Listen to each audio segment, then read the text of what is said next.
और ये थूक चटवा लोग हैं, ये थूक के चाटने वाले लोग हैं, कोई बच नहीं पाएगा, सब सफाया हो जाएगा आरजेडी। मैं साधु जादू चुप था, लेकिन अब असली रूप में जब हम आएंगे ना तो तुम लोग का धज्जी उड़ जाएगा। मेरे कृपा से तुम डिप्टी सीएम बना है, अगर हम आरजेडी को नहीं पैदा किए होते तो तुम नेता विरोधी दल डिप्टी सीएम रहता। लाज शर्म मर गया है। इसलिए बिहार के लोगों, इनसे सचेत हो जाओ। ये फुकफुकिया है, ये फुसफुसिया है। गोपालगंज उपचुनाव के नतीजे आ चुके हैं और साधु यादव की पत्नी इंदिरा यादव मैदान में थी। जिस प्रकार से तमाम रिजल्ट आया, हमारे साथ बात करने के लिए साधु यादव जी, उनसे बात करेंगे और समझने की कोशिश करेंगे कि जिस प्रकार से जो रिजल्ट आया, जो नतीजे आए, क्या कुछ कमी रह गई, जो जनता जो समर्थन देना चाहिए था, कहाँ पे गेम प्लान हुआ, रणनीति कहाँ पे फेल हो गई, तमाम चीज़ों को समझेंगे। साधु जी, 2020 का वो साल होगा, आप दूसरे नंबर पे आए थे, इस बार आपकी पत्नी चुनावी मैदान में थी, आप अकेले कहीं ना कहीं डटे हुए थे। सामने बिहार की जो सबसे बड़ी पार्टी है राजद थी, तमाम महागठबंधन के साथ 8 पार्टियां थी, बीजेपी सामने थे, आप डटे हुए थे। लेकिन जिस प्रकार से जो रिजल्ट आए, आखिर क्या लगता है, कहाँ पे प्लानिंग की है, कहाँ पे क्षति पहुंचाने का? पूरा मंत्रिमंडल, बिहार सरकार के पूरा मंत्रिमंडल और पूरा एमएलए, शासन प्रशासन, सत्ता का दुरुपयोग तेजस्वी किया है। और एक एक वोट एक एक मंत्री ने खरीदा है, मिनिस्टर खरीदा है वोट, एमएलए खरीदा है वोट। वोट किसका खरीदा? वोट जो हमको 42,000 वोट मिला था 20 का, वही वोट वो खरीदा, वही वोट के यहाँ कैंप किया, उसी वोट पर मंत्री को बैठाया, एमएलए को बैठाया, दरवाजा को सील कराया, प्रशासन को लगाया, और कि साधु जादव को हराना है और एक वोट मिलेगा तो हम सीएम बन जाएंगे। उसी आधार पर हमारी जो जनता थी गुमराह हुई, और गुमराह होने का नतीजा 3 तारीख को जो वोट हुआ, हमको पहले एहसास नहीं हुआ। ये एहसास कब हुआ? 2 दिन पहले हुआ, जब सब जगह से फोन आने लगा कि सब आपके अड्डा पर मंत्रियों का बैठा दिया गया है, एमएलए को बैठा दिया गया है, घर से निकलने नहीं दिया जा रहा है। तब हमको पता चला कि अच्छा, मैंने हम वहाँ नहीं जा पाए, हम उनसे नहीं मिल पाए, वो हमसे बात नहीं कर पाए, वो जनता के बीच नहीं जाए लोग, इसलिए ऐसा किया गया। पैसे की बौछार कर, पैसा के बौछार किया गया, और पैसा के बौछार का नतीजा हुआ कि ये लोग वोट खरीद करके और दिखा रहे हैं, फिर भी चुनाव नहीं जीते, फिर भी चुनाव हार गए। अगर जो इनकी सलाहकार जो लोग हैं, शिवानंद तिवारी हैं, आपके जगतानंद सिंह प्रदेश के अध्यक्ष हैं, आनंद मोहन के बेटा है चेतन आनंद है, तो ये लोग क्यों नहीं गए और राजपूत से कहे कि आप लोग हम लोगों की इज्जत के लिए वोट दीजिए? शिवानंद तिवारी क्यों नहीं गए ब्राह्मण समाज में कहे कि हमको, आप हमारे प्रतिष्ठा के लिए आप ब्राह्मण आरजेडी को वोट दीजिए? भूमिहार समाज में क्यों नहीं भूमिहार जाके लोग कहा, इनके सलाहकार लोग की हम लोगों के प्रतिष्ठा के लिए वोट भूमिहार लोग दीजिए? तो ना भूमिहार वोट दिया, ना राजपूत वोट दिया, ना ब्राह्मण वोट दिया। और सलाहकार जो बैठा के रखे हैं तेजस्वी यादव जी, जो अपने को बड़का किंग मेकर बन रहे हैं, तो भूमिहार से लेना चाहिए, राजपूत से लेना चाहिए, ब्राह्मण से वोट लेना चाहिए, तब ना। तो जादव और मुस्लिम पर टिके हुए हैं, जादव मुस्लिम को ठेंगा दिखा रहे हैं, तब बैस को टिकट दिए, तब बैस को वोट कहाँ गया? बैस का वोट बीजेपी को गया। राजपूत देवे नहीं किया, भूमिहार देवे नहीं किया, ब्राह्मण देवे नहीं किया आपको, तो कौन सी के A to Z लेके चल रहे हैं? और हम वहाँ एमपी रहे, एमएलए रहे, हम सींचा है, और जब से हमने छोड़ा है तब से आपका आरजेडी का सफाया है। कभी जीता क्या? 5 बार हो गया चुनाव वहाँ से, अभी बाई इलेक्शन भी आप हार गए 5वां बार। तो आपकी सोच कहाँ है, मानसिकता कहाँ है? आप तो बीजेपी प्रो बीजेपी हैं, आप थोड़ी आरजेडी हैं। आप तो बीजेपी के जो लोग कहता है उसी पर आप चल रहे हैं। तो बीजेपी तो आप हो, बी टीम तो तुम हो, हम कहाँ हैं? हम तो संघर्ष करने वाले लोग हैं, हम लड़ने वाले लोग हैं, हम डटने वाले लोग हैं। तो तुम हमको हराने गया, इंदिरा यादव को हराने गया कि बीजेपी को तुम हराने गया? बीजेपी तो जीत गई, तो तुम बीजेपी को, तुम्हारे वजह से बीजेपी की जीत हुई है। जब पीछे हम 20 में टक्कर दे रहे थे तो तुम जा करके बोल दिया कि पेड़वा देखिए लो, गछवा मत कटिए लो। तो तुम पेड़ था, तुम पेड़ पैदा किए हो कि हम पैदा किए हैं?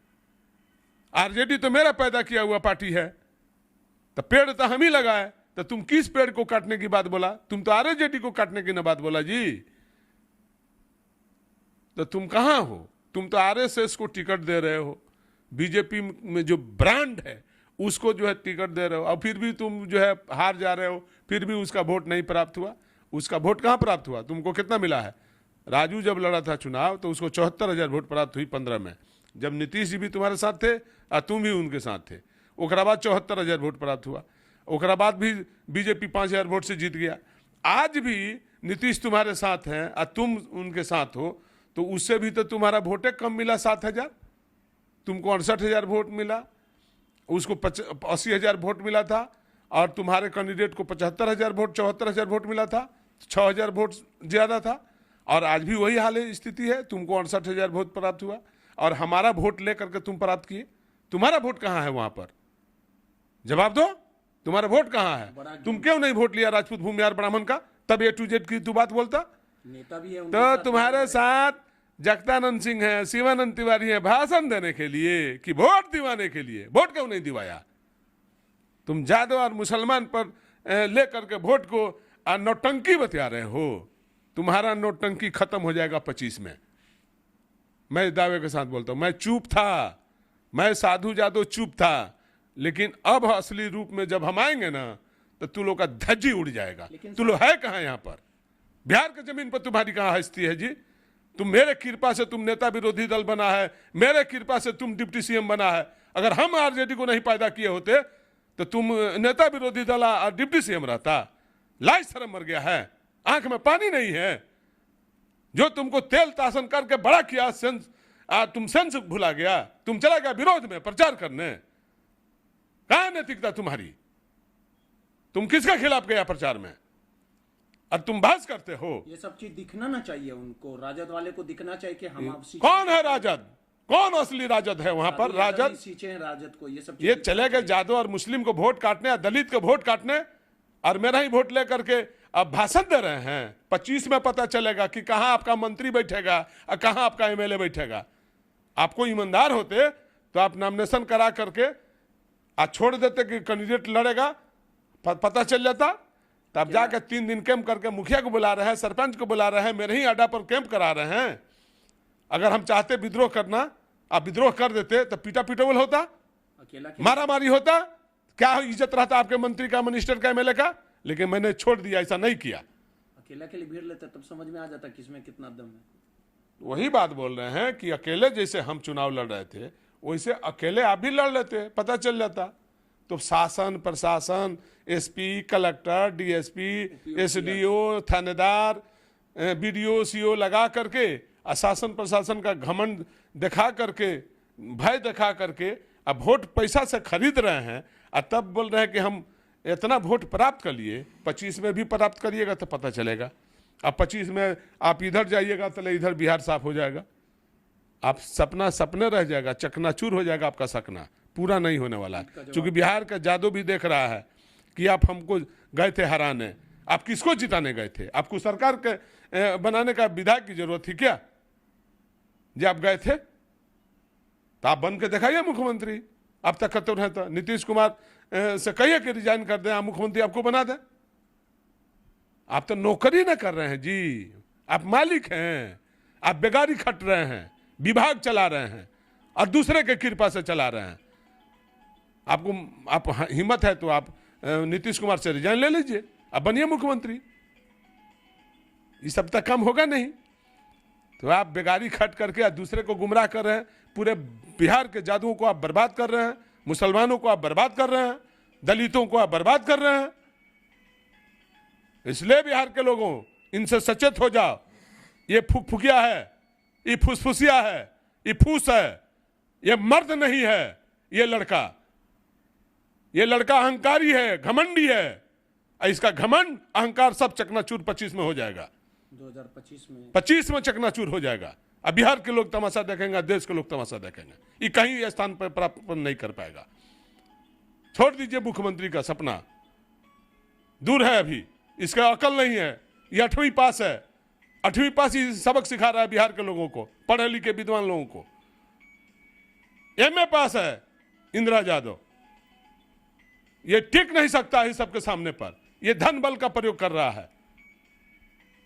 इसलिए बिहार के लोगों को सचेत रहना पड़ेगा ऐसे लोगों से। ये बगरुपिया लोग हैं, ये ठगेड़ा लोग हैं, लूटने वाले लोग हैं, ठगता है ये सब हर तरह का।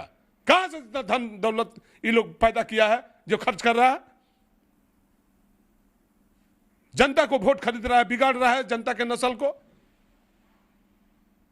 जो वोट खरीदेगा वो काम क्या करेगा? कौन विकास के काम करेगा? ये बेईमान लोग हैं, बेईमानों से बचने की जरूरत है। हम तो अपील करेंगे जादुओं से कि बहिष्कार करो इसको। ये नौजवान नहीं है, बगरुपिया है, ठगेड़ा है, लुटेरा है, ये ऐश मौज करता है दिल्ली में बैठ करके। इसकी सारी पोल हम खोलेंगे।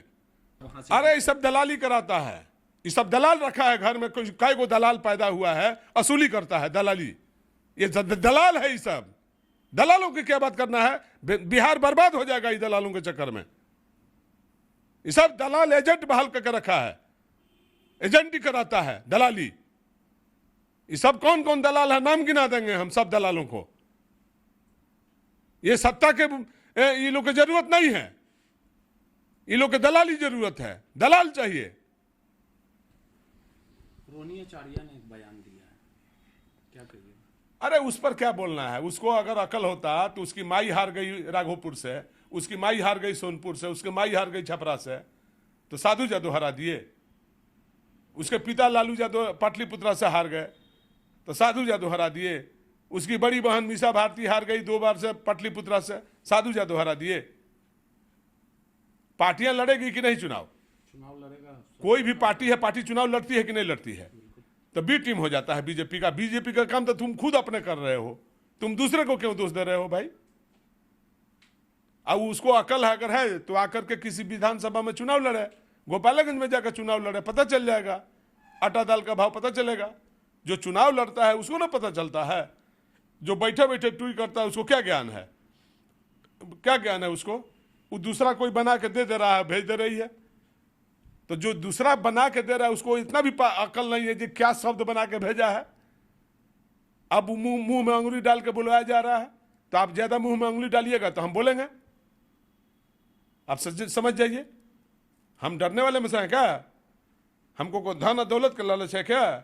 मैं स्वाभिमानी लोग हूं, मैं मर जाऊंगा मिट जाऊंगा, मुझे धन पसंद नहीं है, स्वाभिमान पसंद है। और ये थूक चटवा लोग हैं, ये थूक के चाटने वाले लोग हैं। हम थूक चटवा में से नहीं हैं, हम अडिग हैं। हम बने नहीं बने, अपना बारे में लोग सोचे कि समय आ रहा बा बहुत खराब, कोई बच नहीं पाएगा, सब सफाया हो जाएगा आरजेडी। देखिए, सीधे तौर पे साधु यादव जी थे, उन्होंने ऐलान कर दिया गया है कि ईंट का जवाब पत्थर में दिया जाएगा और 2025 में जब बिहार विधानसभा का चुनाव होगा तमाम इनका जो सफाया है वो कर दिया जाएगा।